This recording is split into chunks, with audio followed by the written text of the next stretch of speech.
The other thing that I started playing Infamous 2. I got a couple hours into that. I really like it a lot. I mean, I enjoyed the first Infamous, despite perhaps the tone of some of the criticism that I had from the first game. I really like the second game. I like the city. I think it's different enough and interesting enough to sort of be distinct.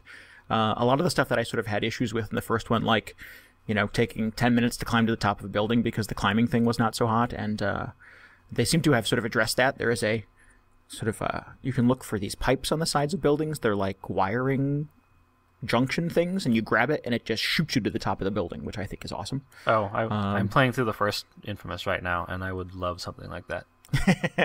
I'm told later in the game in Infamous 2 that there's like a lightning thing that you can sort of like shoot lightning to the top of a building you see, and it like jumps you to the top of the building. But I'm not there yet. Lightning, literally. Right. So, well, I think a lot of the changes they made is in trying to sort of speed up gameplay and make sort of traversal and jumping from building to building and stuff like that less cumbersome. It was pretty clunky in the first one, for sure. Yeah. Fun, but yeah, not exactly sort of like friendly or easy by any means. And they've made a lot of that stuff much more simple, I think, and much more sort of fun and fast-paced and visceral in the second one, so I give them a lot of credit for that. Missions so far, are interesting, but seem sort of retready of stuff we've done before. I think the appeal lies in, obviously, is the new power-ups and stuff like that. Not power-ups, powers, and abilities and things like that. And yeah, the traversal stuff is much more streamlined. Characters seem much more fleshed out. So I mean, yeah, it's definitely sort of Infamous, but better in kind of every way. What's the best new power that you get so far? The one that I like right now that I was using last when I played it was the it is, I forget what the heck it's called, but it's like an ice shard thing where he sort of like ice push.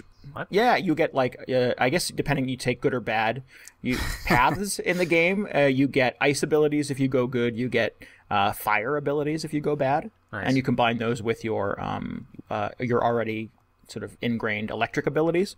And the one that there's one where you sort of like, I don't know, hands go out and like ice shards jump out of the ground and impale everybody around you. And it's this massive thing. So like if you're standing at the end of a street and there's dudes running towards you, you can sort of push it out and the street just erupts with ice shards coming out of the ground.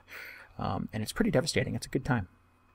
Have you had to make, those giant moral decisions between, killing kittens and saving an orphanage or burning the orphanage down? Or I've done a few moral decisions. They're a little less clunky. There still are times in the game where it freezes and says, "Do you want to do this? Or do you want to do this?" And this is the good one, and this is the bad one, which is still goofy, but it's still. But I guess sort of in the narrative, it feels a little more organic. There are people that sort of the game is much sort of better populated with characters. So there are people that sort of come into your orbit, and you're like, "Oh, she's going to represent kind of bad choices and stuff like that." So they tie it sort of to the personalities of the people around you. She does.